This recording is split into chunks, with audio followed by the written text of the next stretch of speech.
other banks failing as well at the time?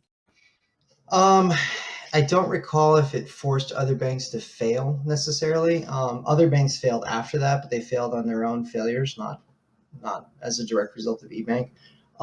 As far as consequences go, though, every single person who was involved with eBank had their reputation dragged through the mud, And and that's putting it. that's really what I didn't want to put it out there in big words and bend the knee on. But what Hexxx did, at least as far as I could tell, is he built this extreme level of trust and professionalism, and then one single guy ripped it all apart, and the result afterwards was that there was no trust. It was impossible to build something, and the MD was so fearful of anyone trying to make anything again.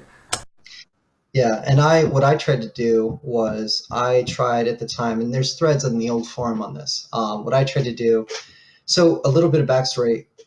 When I built the governance at eBank, when it first started, right, I knew exactly how I wanted it to run because I had seen companies, big, giant global companies run. I knew how they govern themselves. I knew how I wanted eBank to govern itself. I gave the directors the power and the ability to remove me, and they did. And that had been they had that power for 2 years. They exercised it finally. Why did they do it though? Did they feel that removing you as the head of it might help to restore confidence in some way, or did they just do it out of some form of fuck you, get out? It's hard to say. I don't think they were happy with me for obvious reasons, right? I mean, this was my invention. I had solicited all of them to join. They were all going to take a personal hit in terms of reputation as a result of me getting them involved in this mess. When everyone wanted to stop and retreat and wind down, I was the only one that wanted to exercise the nuclear option and do the IPO, which I knew in my mind would work. And I wouldn't give it up. And they basically said, look, you're crazy. And it's a bad idea. And we won't be party to it. And since you won't drop it, you're going to leave. It was a total Steve Jobs. Yeah. You basically got asked for the only solution that would have worked, and not just worked. I keep saying it would have worked perfectly. Well, and remember how in the beginning I told you about how a lot of people like to admire the problem, and I'm always trying to figure out how to move forward and actually make things work, even if they don't work 100%. That was, I did that till the end. The problem is that as I saw it from the sideline, and you know this because I was trying to encourage more than just you to do this. You never got to use all the benefits of shares, right? And you had all the knowledge about how to use that, how to split them, how to make voting shares, how to make some of them not voting shares, how to make a shell company, and all these things. It could have gone so far, but because it got cock blocked by the people that didn't like it. That's right. It was dead, and it's because they didn't understand this, and that's why the education aspect that you keep coming up with is so important, because thinning something with emissions, doing splits, doing buybacks of own shares before something. Dirk, you know what we're talking about, right? And that's the thing. One of the things I always wanted to do was to actually, I had this whole plan, right? I mean, I don't want to make myself seem like some kind of evil, mad genius kind of guy. I was already looking beyond the recapitalization of the bank. I was looking at stock buybacks. I was looking at how to actually manipulate the market price of the shares to make a profit on them. Exactly. That's how it's happening in the real world, right? We have interest rates of nothing, and corporations keep buying their own shares with loans. Right. And I wanted to buy the shares at a discount and then sell them at a profit, because it would be a very scalable way to make a lot of money. And so I wanted to basically rebuild the bank on the back of the investor. And that wasn't malice. That wasn't, it was pure competition is what it was. And I thought, one of the ways forward, remember I mentioned the 3 ways to make money. I wanted to tap into the stock market, which at the time and still is not mature. Unfortunately, the infrastructure wasn't ready. It wasn't in place. There were a number of issues and difficulties with it, but we weren't able to do it. They kicked me out. I took 100% responsibility for the fall of eBank. It was in this big resignation post that I did. In fact, I bet I can find it. All I have to do is search for Hexxx resignation. Yeah, here it is. Wow, first link too. Yeah.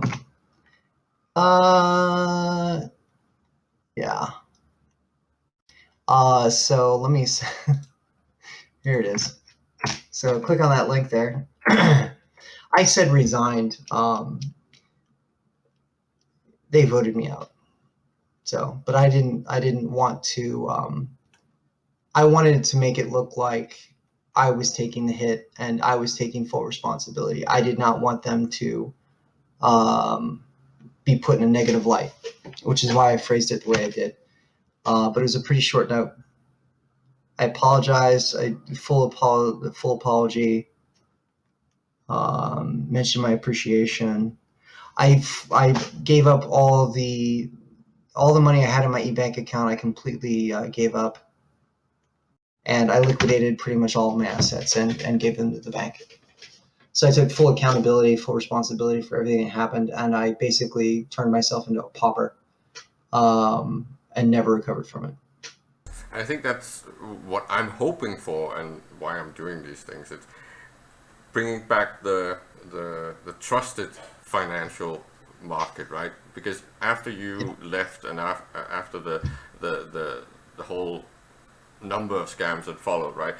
Since then, there's been no real trust, no real public trading of anything. Everything has gone underground, and now anything to do with markets on a big scale is done in alliance back rooms with very big and wealthy players, right? Which is terrible, not for moral reasons. So let me tell you why that's awful. Okay. Besides the fact that it's not fair, right? And it's not moral, it's not ethical. It introduces a really big problem. For any market to be efficient, it needs to be transparent. Transparent markets are efficient markets. Markets that are liquid are efficient markets, right? If things are being traded between alliances, that's not a liquid market, that's not a transparent market, and it's not an efficient market, which means there's pricing irregularities, there's arbitrage, there's all kinds of bad things. Basically, the market's not healthy. For a market to be healthy, it needs to be accessible to everybody and fully transparent. And that ties back into the whole thing that a lot of the things that CTP could do by bringing in some minor features might actually help alleviate this. Because now I was talking to Marshall Mallow the other day, and one of the things that Citadels introduces is the whole thing of spreading out the geography and stuff like that. But one of the things that we touched upon was the problem with industry and the problem with markets, that we have this thing called a hard ceiling of orders, right? And industry slots, right? You don't use your budgets and your accounting to create or calculate your marginal costs. You have this limitation that's hard-coded in the skills, instead of letting players run wild, and some will lose and some will win. That's necessary for an efficient market, that there is that there is no limit, there is no barrier of entry like that. I mean, you know, supply of services in a market being limited, I don't think it's the worst thing in the world. It does create, demand. It does raise prices. It does limit, but so long as it's transparent, right, and anyone can participate, or a great deal of people can participate, it's not necessarily a bad thing. But Citadels are definitely adding a lot of complexity when it comes to the conversation about what is a good market and what's a bad market, right? What is good? What does a good market look like? I'm just advocating for the point that when there is a hole in the market as an industrialist, right? Mm-hmm. The fact that you need to push into these multiple alt accounts to be able to then go in and service that hole, or overexpose yourself by making too many battleships.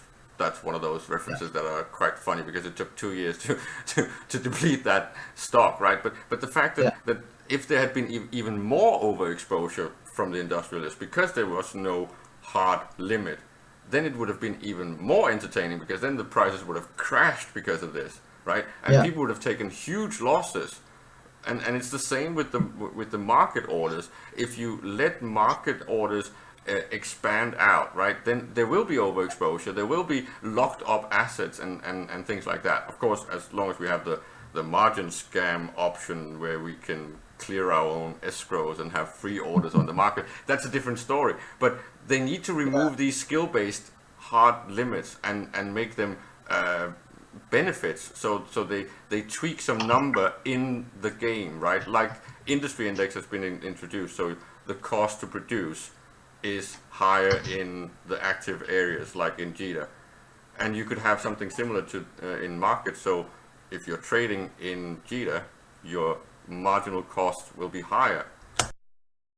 Yeah. I mean, it creates a more complex landscape when it comes to the operation of the market and what's expensive in one versus the other. That's where the pricing is so important, right? You've got to understand your costs, because if you don't understand your costs, how do you decide your price? Your price should be a function of your cost plus how much money you want to make, right? And if you don't know these things, then the price you charge, you're guessing, and you're not planning. It's very broad estimations. Yeah, and it works well enough, but without understanding, it really limits what you can do. Because say I run a very successful business, right? Say I need a lot of money and I want to borrow that money, and the borrower says, well, what's your profit margin? How much money are you making? I don't know, but my NAV keeps going up. And I think that's because of these, but I'm not really sure, because it could be this other group of products that I'm selling, and depending on what happens in this region versus that region, it could completely destroy my profits. Maybe because I don't even understand where they're coming from.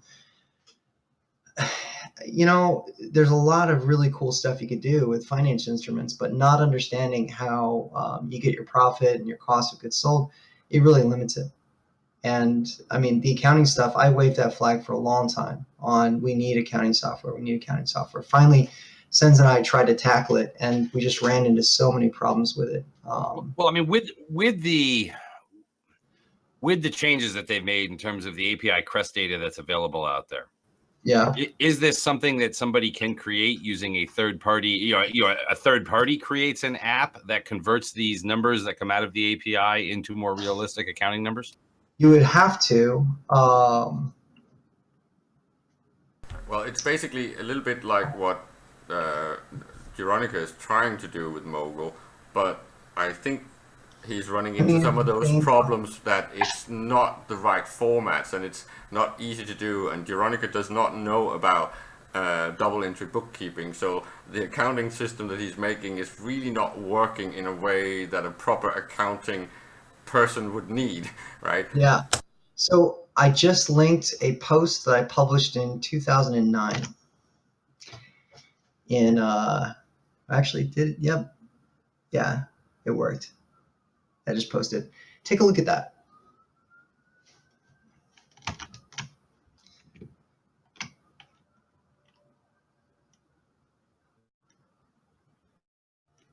This was about 6.5 years ago, actually. Yeah, that's a while back. Yeah, this is exactly what we're talking about right now. But I mean, really, it can be a long time back, but really nothing's changed. It hasn't, and it's when you look at the API, getting the API data, whether it's from CREST or the traditional API. When you look at the journal entries and it says the kind of transaction type that it is, that's the key, because transaction type dictates what kind of accounting entry it is and how it should be handled, right? And if I can't reliably understand what the different transaction types translate to from an accounting perspective, the granularity isn't there. Right, it's not. and it doesn't match up one-to-one with the accounting. And we actually, I think we called out exactly which ones they were. Let me see if it's in this thread, because he and I mapped this all out. We spent like a month figuring it out. It's either in this thread or it's in another thread, but we had actually identified what all the accounting entries should be based on the journal type. It's probably in another thread. It was actually pretty crazy. Oh, here. No. I think we did it in another thread. I'm depressed now. Come on. But this thread, by the way, exhaustively covers this topic. And at the time, it was a pretty good conversation for the community to have. But at the end of the day, the problem was without CCP making those adjustments to the journal types and the transaction types, we couldn't reliably translate them into the correct accounting entries. And without being able to do that, you're stuck with semi-automated accounting, which requires a lot of manual adjustments for accounting entries, which means no one's going to do it because. And then you got the slump in the MD that came in about the same time when people started migrating to other social media tools, right? So you got a lot of people that might have been able to take part in that conversation. They kind of left because the EVO forums became sort of like a back burner thing that you really didn't use. Yeah, so when you think about channels, communication channels, right? With Eve, the communication channel for a very long time was the forums. That was the only channel you had, right? But now you've got Reddit, you've got Something Awful, you've got Twitter, you've got all these other different channels of communication, which means that sometimes these discussions that are technical in nature, that are very specific to a narrow group of the player base, they get drowned out in the noise of other topics which appeal to a larger portion of the player base. Right now, with all these different channels of communication, the loudest people win when it comes to what the topic of conversation is, right? And funny enough, and ironically enough, because that ties back to the whole birth of the MD, because when the MD was born, that was actually the result of the want to buy and trade channel. So anyone trying to have a conversation would just be flooded out by the trade stuff, the spam, right? And it's the same situation again. Anyone that wants to have a serious conversation gets flooded out by people going apeshit like Finodan that just got banned because he's been flooding the forums. And the forums are basically dead, so we have to move to new platforms and figure out how to meet up with the right people, right? And that's a platform thing.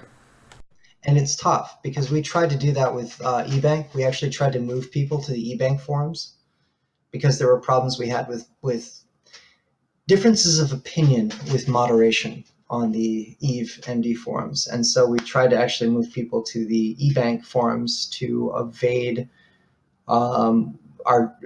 try to avoid having differences of opinions with the moderators, which we sometimes had because we got into some arguments with them. It didn't work. Do you think that with the tools that we have now, that we might actually be able to get a more mature and professional conversation going? Because we can do these things in Slack and poke in DevFleet and talk in the lounge and do private rooms and all these tools are now available and doing video calls and streaming them and all that, right? Things we didn't even have back then. You might be right. And one of the big things is if you look back at the posts that I used to make, when I posted the IPO template, it wasn't a Word document on Dropbox. It was text that I had crafted to format the MD forums, right?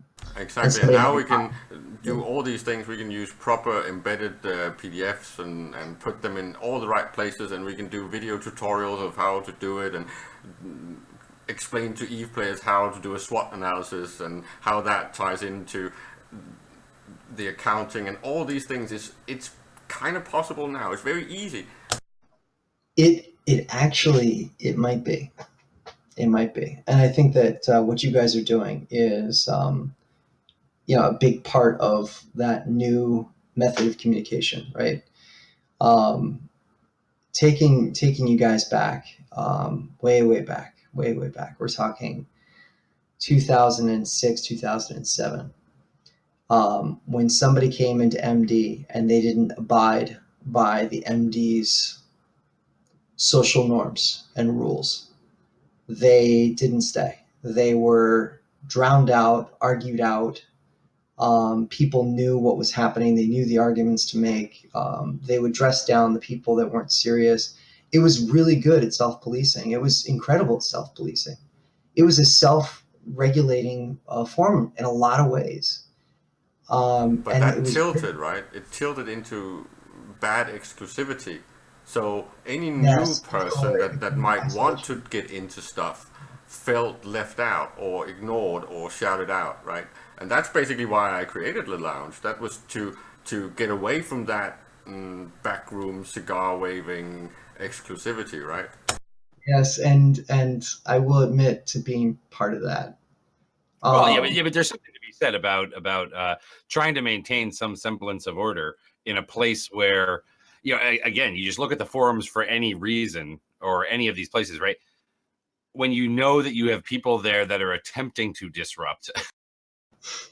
The problem was that if anyone asked a the question anonymous like, nature of the internet. If anyone came in and was a noob and actually wanted to learn all these things, and they asked a silly question like, "What is a nav?"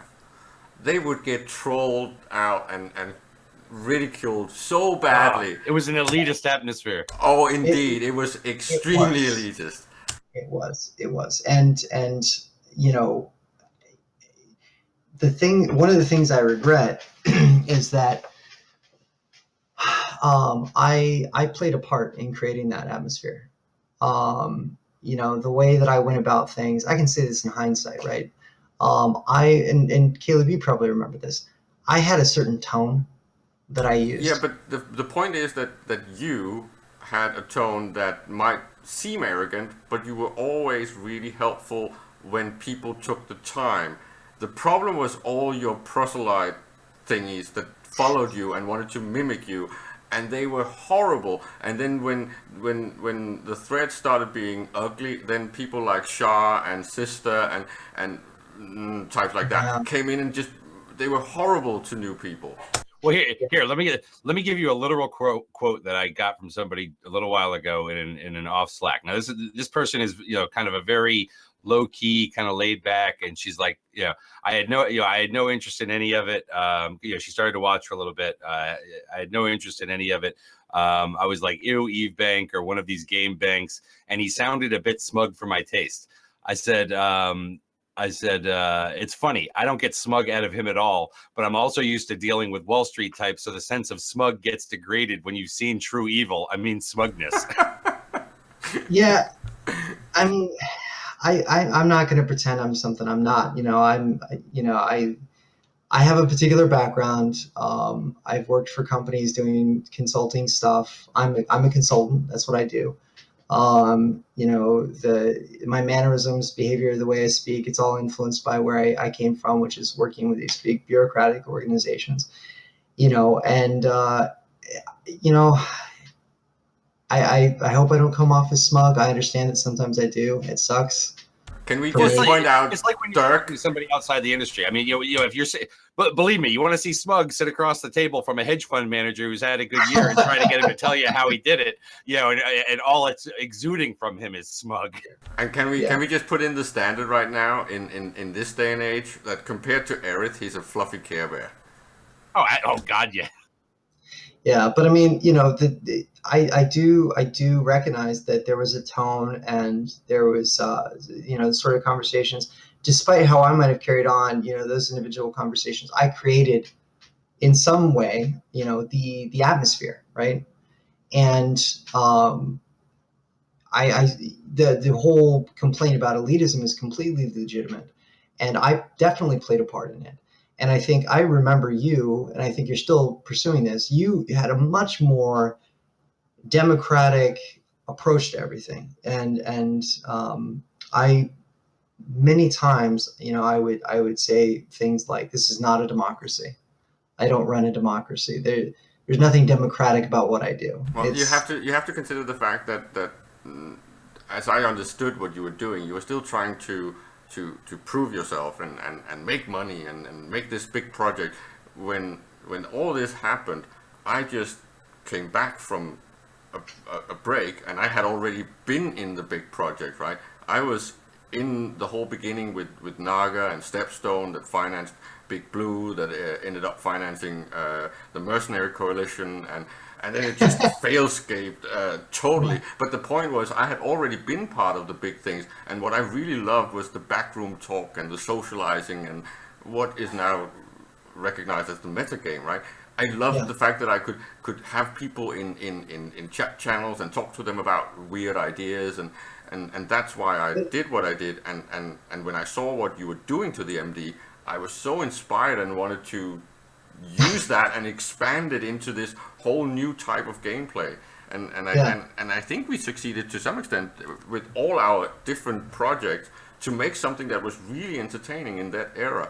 So, but when Rick did what he did, it all fell apart. So what the fundamental difference between my approach and your approach is, while I was able to exert greater control over what happened and more influence, direct influence I could apply individually speaking, what I did was not sustainable. What you did was and is.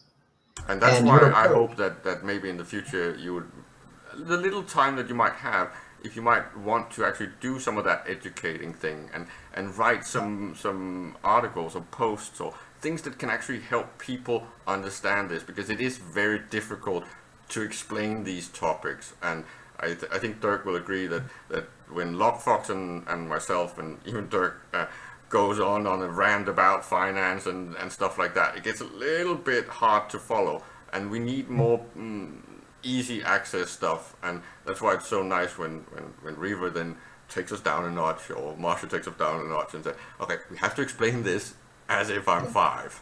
And that's actually key. You know, this whole thing about education, I think, is one of the biggest things. It's the most important thing, is making complicated things simple and easy. Because remember, the easier it is to do, the more likely it is to happen. People understanding this and understanding it in a simple way means it's more likely that they'll pursue it, that they'll do it, that they'll talk about it with their friends.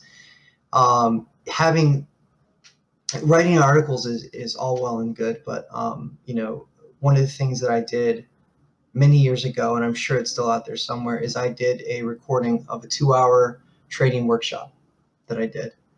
And I did it back in, I think it was 2006. And that thing was floating around for years.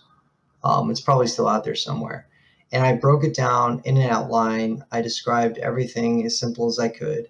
And people liked that. That ended up being pretty good. But, you know, having these kind of conversations, I used to do, do you remember the Eve Morning Report? No. Eric Mum would run through the numbers and say Tritanium's up by 0.5% today. Dirk, you're nodding. You remember this? Yeah, I do remember that. And in fact, there was an element of that back when I was doing the New Eden Update, which was a daily 15-minute podcast that we were putting out, we had this part in there about markets, you know, and I would, you know, and I would try and call it out the way that the way that you would, you know, for those things, right? But to some extent, it was more just gag, right? You know, that you know, it was there just to be like, this should be in the news, right? You should talk about what the markets are doing in the news. Yeah. So I actually got an email from NPR about that. And it was a show that was influenced by NPR and the money market stuff that they do there. It was Eric Mum was the gentleman that ran it, and he and I we were always talking. He really likes me for whatever reason, and I occasionally would get on these long form weekend podcasts for the Morning Report. He's actually bringing that back. He's got some spreadsheets I've been helping him out with, how to actually calculate mineral baskets for the top. I think we settled on the top 3 regions. And so the idea is to create mineral baskets that provide insight to price fluctuations on a region by region basis. And so if you see a basket move violently in a short period of time in one region versus another, you can begin to draw some conclusions from that, right? And it might be that certain materials in high demand. Well, okay, what requires a huge amount of that material? That's going to be the stuff that's likely impacting it. What does that mean? If it's a lot of missiles, does it mean something for fleet doctrines and fittings? There's a lot of interesting tangents you can explore when you get into trying to speculate on price movements. So I'm hoping he goes through that and so forth and brings it back, because I think it would be fairly interesting stuff, and also something that would get people more talking more about market issues. So yeah, well, yeah, that's why it was interesting for me when LockFox went and began doing his show and began actually creating charts for technical analysis, being able to look at I swear, being able to look at things like MACD and relative strength on something like the Plex market. These are highly liquid markets in this game to where it matters. Now, when he starts looking at other things like Tech 2 components, it breaks down. But on some of these high volume, high liquidity markets, it's actually quite interesting to look at.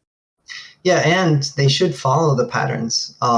So if you're looking at candlestick charts, finance candlestick charts, you should see the same kind of patterns of behaviors and price movements with a highly liquid market in Eve. I mean, because there's no reason that they wouldn't, right?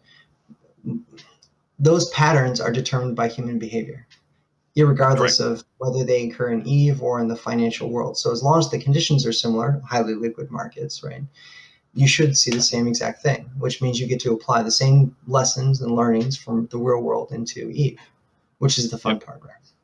Well, exactly. And that really is, so much about these conversations that are had, right? It is about trying to bring in real world philosophies and theories into this highly dynamic market in this game. Yeah, but it can be done. It is possible. It can be done. It's just, it's just very difficult from the standpoint of it can be done, at least initially, from a small group. Which is why I have no problem with the dictator approach to kind of the discussion that takes place in the early stages, right? Because you need to get the core group of people that can be trusted, that that can participate in something. You get it off the ground with that, and then you try to expand it outwards and lever it up by bringing in the general public.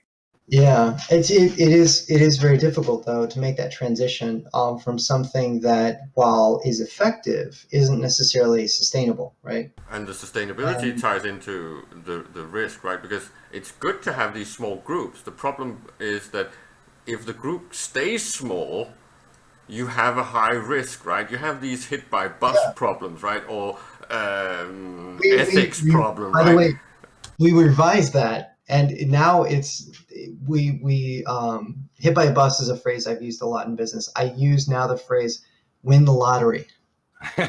Positive, because the same thing happens. You win the lottery, you're not going to be around anymore. You're like, see ya, I'm in Puerto Rico from now on, man. Bye bye. But anyway, sorry to interrupt you, but yeah, I mean, smaller groups are prone to risk, in that one or two of the people that are drivers in the group could vacate, and then all of a sudden the group is gutted. Rick Dick was essential, not just from he had a lot of money. He was one of the leaders. Him and I were the big thought leaders at eBank. A lot of the directors had some good ideas, but there were about half the directors were what I would say are thought leaders, right? They were really generating the ideas. They were deciding the direction. They were talking about strategy. And the others were participants, active participants, but not necessarily leaders, right? Which is fine. They provided their opinion and their own recommendations and their own advice, and they voted. There was voting. But you had this small group of thought leaders. Rick Dick was one of them. He got taken out. Then I get kicked out. And so they had like maybe one person left who was willing to talk about strategy and think about it, and he had a different agenda as far as I remember. Yeah, I mean, I don't want to speak poorly of them because, honestly, think about it. You run a bank for 2 years, your whole reputation is tied up in this thing. It's going to hell. Everybody thinks it's your fault. Everyone's pissed at you. I mean, put yourself in their shoes. They were in an incredibly, incredibly difficult situation. And it's really hard to second guess them and judge them for what they did and why they did it. At the end of the day, though, the loss of their reputation was on the line. Right, and like I said, everyone lost it. Every single person that was directly involved in eBank had their reputation destroyed. All of them. Well, because the only thing easier to say than trust no one is scammer. Yeah, and that's when it goes wrong. Yeah, and it wasn't a scam. And here's the thing: it was actually a legitimate business failure, and those happen. Absolutely, and that's okay. Right? A funny story that happened after you left, actually. I did an IPO launch. I tried to do it as professional as possible, and I actually tried to use some of your ideas. And the corporation that was launched had a 350% return of investment before he burned out, right? Yes. And it was still called a scam after the burnout. Yeah. Because it burned out, because it shut down. Even though it had actually paid out all its investors 350%, they were still angry that it didn't continue. You successfully executed your exit plan, right? You liquidated, you paid out the investors, they got their money back and then some. And so by every definition, that was an unqualified success. You were completely 100% successful. Oh, it was an actual shares thing. It was not it was not a bond. It was shares, and it ran for a little bit over a year and paid out monthly, and the total was 350%. And they exchanged hands many times. But the point was that when he then burned out and said, I can't play EVE anymore. I think it was, if I'm not mistaken, it might actually have been some private stuff, but he couldn't play anymore. So he had to stop. And it had still been a very successful business, and people called it a scam and still do. Yeah, it's people, part of the thing that I tried to do was to help people understand what some of those words meant, what some of the concepts were. And it's one of those things that you can't just do once and walk away from. You have to continually educate and clarify. Words have very specific meanings, use specific words for specific reasons. Scam, always in the entire history of the MD, from the time I first set foot in it, people used the word scam inappropriately. It was used too broadly. It wasn't understood very well when it was used what it meant.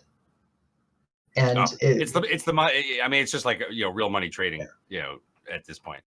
Yeah. And it's a blanket word. Yeah, exactly. It was a total blanket word. And that was awful because you couldn't really talk about legitimate failure anymore, right? Because there is such a thing. There is such a thing as a legitimate failure. And failure in and of itself is not necessarily a bad thing. But you couldn't have those conversations about failure because it was reduced to scam. And the conversation ended, right? So, all right, guys, I have to go. I know. Hey, just great conversation. I'm going to tell you right now, I really appreciated this conversation tonight because there was so much history in here, let alone just the topic itself, right? There was so much history in here that this is great. But again, this is kind of what we do. Well, what a few people do in EVE, right? Is you talk about grand ideas and thoughts and concepts that probably don't have a chance of panning out. But it's always interesting to get a chance to talk to those people that have actually tried to make it happen. And I was just going to say one thing. I did actually still let the recording run. So I just want to ask if anyone has an issue if I put the post out as well at some point. No, everything's fine for me. You can post because there's not that much OPSEC in these kind of things, really. So. Oh man, I shouldn't have been picking my nose the whole time. No, it's fine. Thanks a lot for doing this, Hexxx, and I hope that you will come back in some future and talk about other things. I would be happy to, guys. I mean, give me a little bit of a heads up. I scheduled my whole damn life now, and the trick is this is the trick. Okay. Yeah. The bank thing can happen, but you open a casino, you print money, and then you back a bank with it. Exactly. If I was going to do it today, what I would do is I would open a bond market, and I would only allow alliances to create bonds, and I would charge people on transactions because people have an incredible demand for tradable and instruments, right? Equity or debt instruments. And we saw this. I mean, whenever there was an exchange, it was definitely used. But if it was easy to use and everyone could use it, and it was relatively simple, right? And people had a large selection of things to trade, think about how active that could be. My whole evil master plan was to control the infrastructure of the financial system.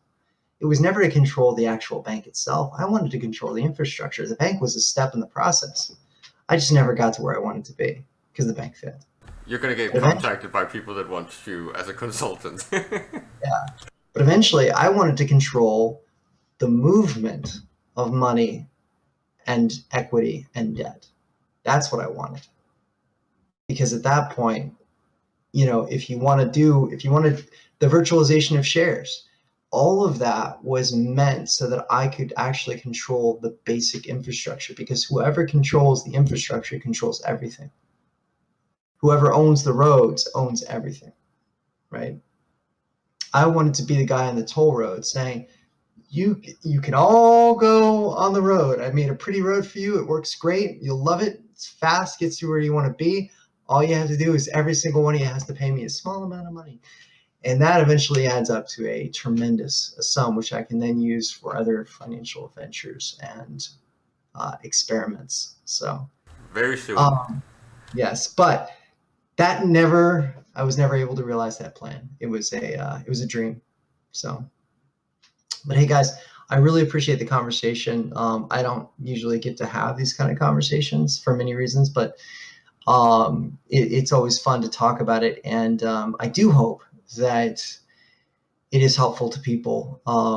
It always makes me feel really good to know that something that I've done has contributed in a positive way to the community and to people. And so I'm happy to continue to do this. So long as you want to invite me, I will try to find a way to make it happen where I can have these discussions with you. I will definitely give you better warning next time. Thanks for doing this. Thank you, David. Okay. All right, guys. Take it easy. Have a great one.